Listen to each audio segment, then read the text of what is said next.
Pues hola a todos, ¿qué tal? ¿Cómo estáis? Bueno, bienvenidos de nuevo a una nueva entrevista dentro de Finec Talk. Ya sabéis, el podcast que tenemos, que hacemos siempre una entrevista que pueda ser interesante para vosotros, para cómo gestionar vuestras inversiones y demás, ¿no? Y hoy tenemos a un invitado que me hace especial ilusión tener, que es Iván Martín. ¿Qué tal, Iván? ¿Cómo estás? Muy bien, Vicente, un placer estar con vosotros. Gracias. Nada, un placer para nosotros que te queríamos tener en el podcast, porque bueno, nos interesa mucho conocer cómo estáis gestionando vosotros en Magallanes. Magallanes, bueno, fundador, director de inversiones de Magallanes. Bueno, pues yo creo que para quien no conoce a Iván, pues uno de los gestores españoles más reconocidos y más seguidos, y ganador varias veces de Iberian Value, este evento que hacemos junto con el Confidencial desde Finect. Así que nada, que lo dicho, Iván, que un placer tenerte por aquí. Muchas gracias, igualmente. Por cierto, que en el podcast, en Finect Talks, a Iván le hacemos unas preguntitas también de cuál fue su primera inversión, cuál fue su mayor error, de quién aprendió, qué os recomendamos escuchar. Pero eso está solo en el podcast, en Finect Talks, ¿de acuerdo? Si queréis escuchar esa parte, id al podcast Finect Talks, donde podéis encontrar también las respuestas de Iván Martín a esas preguntas. Venga, seguimos con la entrevista. Bueno, Iván, pues vamos a entrar en materia. Yo lo primero, siempre ya sabes que en las entrevistas siempre me gusta al principio por la parte positiva y buena, ¿no? Y desde luego es esa rentabilidad este año, ¿no? Estaba viendo los datos ahora, bueno, cuando estamos haciendo la entrevista, pues en la cartera europea, en torno al 30%, vamos a decir así, ¿no? ¿Cuál ha sido un poco la clave? Y esa es una, y asociada a esa, ¿es el año en el que se da el giro que lleváis mucho tiempo avisando de que tiene que llegar en un momento del value? Mm. Pues, mira, la clave precisamente es el haberse mantenido fiel a la cartera que ya veníamos manteniendo los últimos 2 años, diría, ¿no? 2 años. De hecho, ya se entró en COVID-19 con una cartera en esencia muy parecida a la que hoy tenemos. Entonces, la clave, yendo a la primera parte de tu pregunta, para tener ese 30% que es correcto a día de hoy en el fondo europeo, en el fondo Iberia tenemos en torno a un 20 y tantos y en el microcaps un 40 y pocos, pero la clave aplica a todos los fondos. Es el haber mantenido la esencia de las carteras. Y ligado con esto, si rotación sí, si no, si ya se materializa y estamos en ello, hombre, a la vista de los resultados, todo apunta a que esa rotación que se inició, de hecho, pues a raíz coincide con el tema de los anuncios de las efectividad de las vacunas, justo hace un año, o va a hacer un año ahora. 9 de noviembre, Entonces, ¿no? el 9 de noviembre, es un poco el pistoletazo, digamos, o el clic, ¿no? ¿no? Donde hay consenso en situar que esa rotación con sus, bueno, pues con sus pausas y sus aceleraciones parece que tiene lugar. Y esto me lleva, y ya termino con esto, en las preguntas que hacías, me lleva al factor de valoración relativo que se llevaba arrastrando durante mucho tiempo, que ese es conocido, se puede explicar, se puede escribir y podemos hablar todos, que es una cosa que hemos venido haciendo todos desde nuestras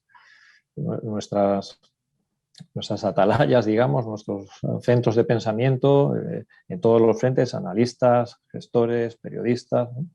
Hemos descrito y ha habido buenos informes académicos profesionales de gestoras interesantes que han hecho informes académicos de datos históricos.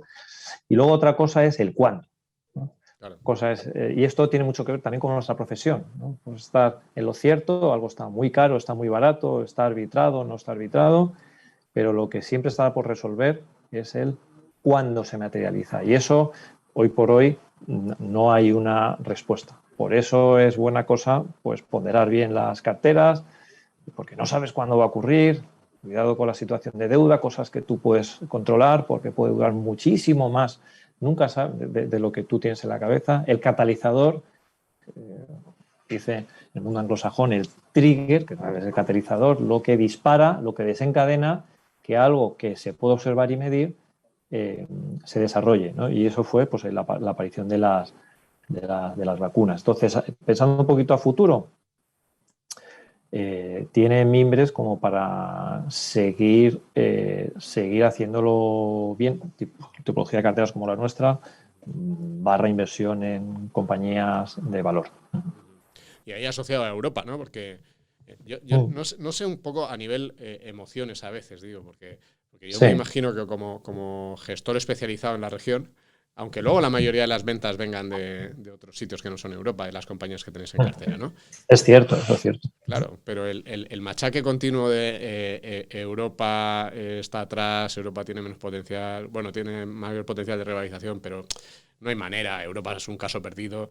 No sé hasta qué punto te ves ahí como un poco en el baile de los mercados mundiales, la fea, iba a decir, o sea, el que no quiere nadie bailar con ellos, ¿no? O sea, a pesar de que tú estás viendo que tienes unas carteras que en tu opinión son súper potentes. Es muy buena observación esa, Vicente. Sí, es el patito feo. Y esa percepción de patito feo ha calado hasta tal punto que en las decisiones de asignación de activos, si emergentes, si Estados Unidos, si determinados activos renta fija o private equity, tanto desde el punto de vista geográfico como de estilo, como de tipología de activo en el que invertir, Europa en su conjunto ha sido el patito feo. Y eso ha calado hasta tal punto que los que deciden dónde mover los patrimonios, pues lo consideran como siempre un sí, pero no, ¿no? Europa Eso. siempre defrauda o siempre va detrás. La realidad es que las compañías, una gran parte de las compañías que cotizan en Europa, lo has dicho tú, están basadas en Europa, pero son grandes líderes mundiales. No necesariamente porque son muy grandes, o compañías muy grandes por capitalización. Tenemos compañías muy pequeñitas, en el caso de España hay unas cuantas, que su capitalización es reducida y son netamente exportadores o líderes mundiales, pero cotizan, tanto grandes como pequeñas, estando basadas en Europa, a unos múltiplos, a unas valoraciones muy lejos de sus comparables, pues posiblemente americanos, muy lejos por bajas, por baratas. ¿Y eso a qué se debe? Que han estado totalmente obviadas, pero sus resultados lo han seguido haciendo bien. El resultado es una valoración atractiva. Valoración atractiva, unos múltiplos atractivos. Catalizador, ¿cuándo ocurrirá que el mundo preste atención a que determinados valores, la gran mayoría de valores, compañías basadas en Europa pueden hacerlo bien? Pues es otra cuestión sin resolver. Posiblemente pueda ser, después de COVID-19, estos fondos extraordinarios, ¿no?, llamados los Next Generation, más los fondos normales de cohesión, ¿no?, que esto va a implicar un incremento en puntos porcentuales de PIB muy importantes en Europa y concretamente en algunas regiones de Europa. Posiblemente sea ese catalizador, que sea que posiblemente pueda ser, como hay algunas voces ya de gestores, selecciones de activos a nivel global, que observan Estados Unidos y observan su valoración relativa frente a Europa y piensen que una cosa está cara y descuenta lo mejor del mundo frente a una Europa que pasa muy desapercibida. Pues no lo sé. Pero hay muchos factores encima de la mesa que hacen prudente e interesante financieramente pues estar encima o poner parte de tu inversión en Europa por pura valoración y porque no es realmente algo que sea puramente Europa por exposición. Es que lo decías tú muy bien antes, no es una exposición global. Y de esos que están empezando a cambiar, algunos pone ojitos. ¿Estáis empezando a ver que algún inversor de estos internacionales está interesado en vuestros fondos? Pues sí, para muestra tenemos, en el caso de Magallanes, tenemos varios botones y podemos decir que los datos que sí que puedo compartir es que uno de nuestros mayores inversores, un porcentaje significativo, el mayor inversor que tiene Magallanes, unos pasos antes. Magallanes a día de hoy está en torno a los 2.300 millones de euros bajo gestión. Evidentemente, más del 90% es Europa, es el fondo European Equities, luego tenemos Iberia y Microcaps. O sea que somos una gestora de renta variable europea con ese estilo valor, con 2.300 millones. El primer inversor somos los propios empleados, empleados, equipo directivo, alrededor de un 20% del patrimonio. El segundo mayor inversor, que no somos nosotros, un porcentaje elevado, es un fondo soberano que no está basado en Europa Ujú. y que mira a todo el mundo y que hace una allocation, ¿no? Una asignación de activos donde realmente, puedes imaginar, un equipo de asignación de activos pues muy competente, muy diversificado y donde ha puesto el ojo en renta variable europea, concretamente, con un estilo particular, ¿no? Que es el que nosotros pues desarrollamos. Ya empezó a hacerlo hace un tiempo y ha ido fortaleciendo progresivamente. Eso es un muy buen ejemplo. De hecho, es el primer movimiento que hace este fondo soberano en renta variable europea. Y no lo hace con un ETF, lo hace a través de una gestora especializada en renta variable europea. O sea, eso se está viendo. Ujú. Y son volúmenes considerables. A partir de ahí tenemos otros casos de inversor institucional extranjero no europeo que tiene interés y lo demuestra y nos suscribe. Una parte de las suscripciones importantes que estamos teniendo este año, pues una parte viene de ahí. O sea, se está viendo. Y quiero relacionarlo también un poco con esa rotación, cosas caras, cosas baratas, qué está caro, qué está barato. En el lado barato, Europa con un determinado estilo lo está y no pasa desapercibido en esta tipología de inversores. Bueno, Totalmente. vamos a ir viendo cómo van evolucionando ahí los flujos, ¿no? A ver si se va repitiendo este patrón en las próximas semanas y meses, ¿no? Incluso con 2022, con la asignación. Oye, Iván, un par de preguntas más, que como este podcast lo que tenemos es un tiempo ahí limitado, que nos hemos autoimpuesto. Hay dos cosas que nos preocupan a todos, ¿no? Por un lado, el tema del precio de la energía. Y quiero ir en concreto a todo lo que está habiendo de parones en las cadenas de suministro y cómo está afectando eso a compañías en cartera, ¿no? En vuestra última carta trimestral, que fantástica, que hay que leerse sí o sí, audiencia, hay que leerse sí o sí la última carta de Magallanes, Gracias. hablabais, por ejemplo, del caso de Renault, ¿no? Pero Renault, que ha ido anunciando además una serie de recortes y de menos producción de coches, pero bueno, también tenéis ArcelorMittal, tenéis muchas compañías de ese sector. ¿Qué están diciendo las presentadoras de resultados? ¿Cómo lo estáis viendo? Pues mira, muy interesante lo que comentas, Vicente, y muy oportuno, porque justo en estas semanas se está produciendo pues, una gran cantidad de publicación de resultados del tercer trimestre, y el tercer trimestre está siendo clave, ¿no? Porque es donde podemos ver la materialización de todos estos riesgos de cadena que pues veníamos percibiendo o nos venían anticipando un poco las compañías, ¿no? Y efectivamente es un hecho intentando separar, oyendo a las cosas que considero oportunidades, riesgos, que comentabas en tu pregunta, los roturas de stocks, cadenas de suministro, presiones inflacionistas, precios de la energía. Todo esto que se trata hoy en día como un totum revolutum, todo junto y todo ese ruido y todo ese riesgo, son cosas que cada una responde a un factor, no son necesariamente lo mismo, no tenemos tiempo para desarrollarlo, pero en esencia son presiones en costes. En esencia son presiones en costes. Eso per se no es bueno. No es bueno. ¿Cuál es el aspecto que podemos sacar positivo de aquí dependiendo de las compañías que tengas en cartera? Y es nosotros ahí donde insistimos que puede haber una oportunidad además de un factor protección. Aquí es importante, muy importante, dónde te sitúas. Y es en un entorno de presión de costes inflacionista como el que estamos viviendo, inflaciones de 4 o 5 creo que van a seguir y es posible por lo que estamos viendo, que esas inflaciones puedan dar sustos más arriba todavía, porque estamos Más viendo arriba, que porque 5,5 el que ha salido, me parece, hoy de España. El dato los más precios alto en 90 de... años.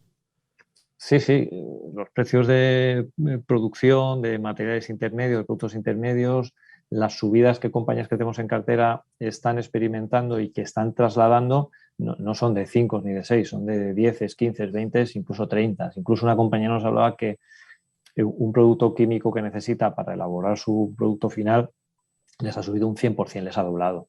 No dependen exclusivamente de ese producto, lógicamente, si no estarían fastidiados, pero ellos para compensar pues han subido su precio final un porcentaje muy elevado. Eso no lo recoge, la inflación no lo está recogiendo. O sea, aquí, sin ánimo de alarmar, es la realidad, nosotros es lo que trasladamos lo que nos dicen las compañías, lo que observamos en las cuentas de resultados. Aquí que se mide cuenta de resultados de compañía, pues verá que la parte de gastos sube, no sube un 5,5%.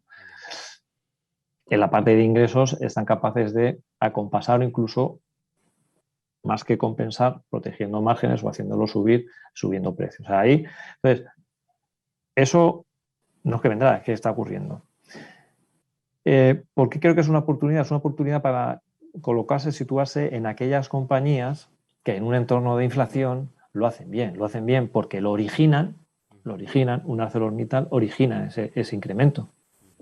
Es de origen, literalmente es de origen. Una empresa de materias primas es de origen, porque ellos tienen, si se me permite la expresión, la sartén por el mango en este sentido. Ellos tienen la mina, ellos tienen la fábrica que produce el material que hoy es necesario en todas ellas, factorías, fábricas, procesos industriales, como decían algunos, old fashion o pasados de moda, pero que siguen siendo necesarios donde, y esto es lo más importante, se ha dejado de invertir durante muchos años. Y sin embargo hoy tenemos una demanda muy robusta, muy fortalecida, con una oferta muy justa, por decirlo de alguna manera. ¿Cuál es el factor de ajuste de un escenario de demanda fuerte y estimulada con fondos que vienen, con una oferta justa, frágil? El precio. Esto es el resumen de todo. ¿No? El resumen de todo. Entonces, esto es mejor que esté posicionado en ese origen. Entonces, materias primas, productores de estos materiales, productos necesarios en las cadenas, dentro de toda la cadena de suministro, dentro de la cadena de valor, fertilizantes, químicas, los mismos productores de coche, que ellos tienen que comprar esta materia que está subiendo, su habilidad para traspasar precios. Y en esa carta concretamente mencionábamos el caso de la primera mitad de año donde Renault había subido precios medios de unidades vendidas del 11%. Eso es una realidad. Una cosa donde los coches estamos acostumbrados a que fueran deflacionistas, ¿no? Pues ahora suplen la carestía de producto o el encarecimiento de sus materiales traspasándolo al consumidor. Y aún así tienes que esperar tiempo para tener tu coche. Y con esto son capaces de proteger sus márgenes. Esta semana están publicando resultados y vemos que en los volúmenes entregados de coches no se salva prácticamente nadie. El grupo Stellantis, Renault, el grupo Volkswagen, Ford, son de muchas unidades menos de producción, pero sin embargo sorprende positivamente que son capaces de mantener márgenes operativos, produciendo 100.000, 200.000 o 500.000 coches menos, dependiendo de qué productor. ¿Cómo lo hacen? Subiendo precios. Es una dinámica. Para ti como gestor, Iván, porque tienes el lado negativo de que producen muchos menos, tienen mejor margen, pero producen muchos menos. ¿Eso claro, te lleva a tomar una decisión a favor o en contra de comprar más o vender parte de las que tienes? A mantenernos y posiblemente en debilidad comprar más. ¿Por qué? Y con esto ya cierro todo este argumentario. Porque hay demanda. O sea, no es un problema de falta de demanda. Hay demanda que no puedes abastecer. Ese es el entorno no idílico, pero sí bueno. Ese idílico sería que pudieras atender esa demanda. Porque entonces estaremos hablando de márgenes pues nunca vistos en el sector. Nunca vistos. Entonces, ¿cuál es el punto positivo? Que esto es una demanda que se acumula. Concretamente en bienes de equipo. Y coches es un bien de equipo, ¿no? Es un bien. Tú tomas una decisión de reponer un coche porque te hace falta, pues será, lo quiero hoy, si no puede ser hoy, el mes que viene, y si no me tendré que esperar 5 meses. No es como un servicio a lo mejor o algo más eventual o más esporádico como salir a cenar o unas vacaciones. Pues si resulta que no has podido por COVID, pues igual luego no vas a irte 3 veces, a lo mejor sí, al Caribe, no lo sé, o cenar 5 veces. No es tan acumulativo. Sí. La decisión de un coche es acumulativa. Entonces es una demanda que se acumula y que se atenderá. Eso nos hace ser positivos en este sentido. Es una demanda que se queda acumulada, literalmente acumulada, y con una fecha concreta en el calendario. El coche no tendrás hoy, lo tendrás en junio del año que viene, y así no solo coches, sino otra serie de productores de bienes de equipo. Ese es el factor que nos hace ser positivo. No es un problema de demandas, un problema de... O sea, una cosa buena que hay demanda con capacidad de gasto, de invertir, y una demanda que tiene una capacidad restringida y su factor de ajuste es subir precios con esa doble observación que hacía al principio, que mejor estate invertido en esta parte de mercado, aunque solo sea para protegerte de esta inflación o incremento de precios que estamos observando, ¿no? Que es una realidad, vamos. Te pido que seamos breves para terminar. La primera sería,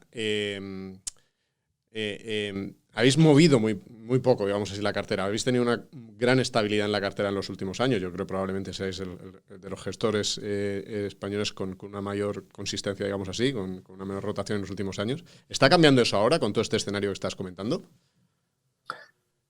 Sí, ligeramente. Y ligeramente lo cuantifico en torno al 10 y posiblemente ahora 10% de la cartera, que para nosotros pues, es algo significativo. La hemos rotado hacia un posicionamiento más acentuado en esto que estoy diciendo.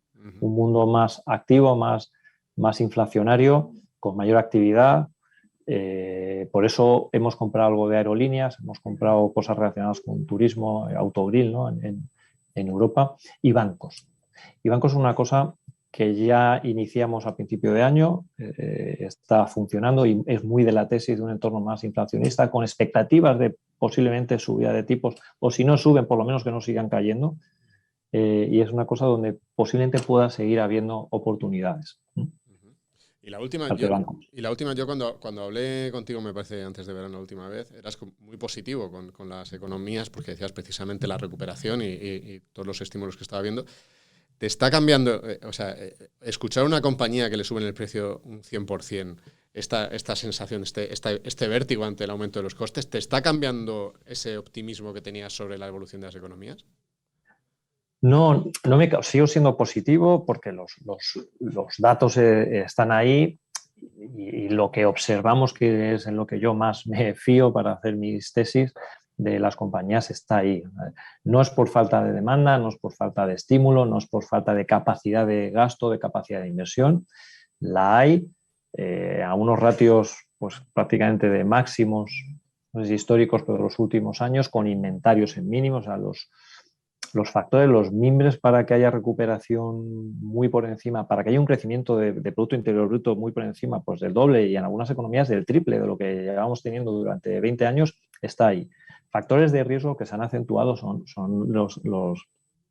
los inflacionistas, ¿no? Los de inflación, la subida de precios que en el corto plazo están afectando a las expectativas, que es lo que hace que se frene un poco la recuperación de esta parte de mercado por miedo a que se descarrile la recuperación económica, donde una inflación pues casi supere a lo mejor al crecimiento del Producto Interior Bruto.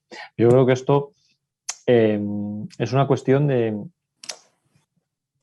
que se acompase, ¿no? De convivir con un crecimiento que va a ser robusto y una inflación, un incremento de precios, pues que tenemos que acostumbrarnos a que va a ser significativo bajo los estándares que llevamos arrastrando durante años. Insisto en que un entorno de estas inflaciones se lleva muy bien con una tipología de cartera en este sentido. Lo estamos viendo con la publicación de resultados, porque estas compañías o bien originan, son los causantes, o bien tienen una habilidad en traspasarlo.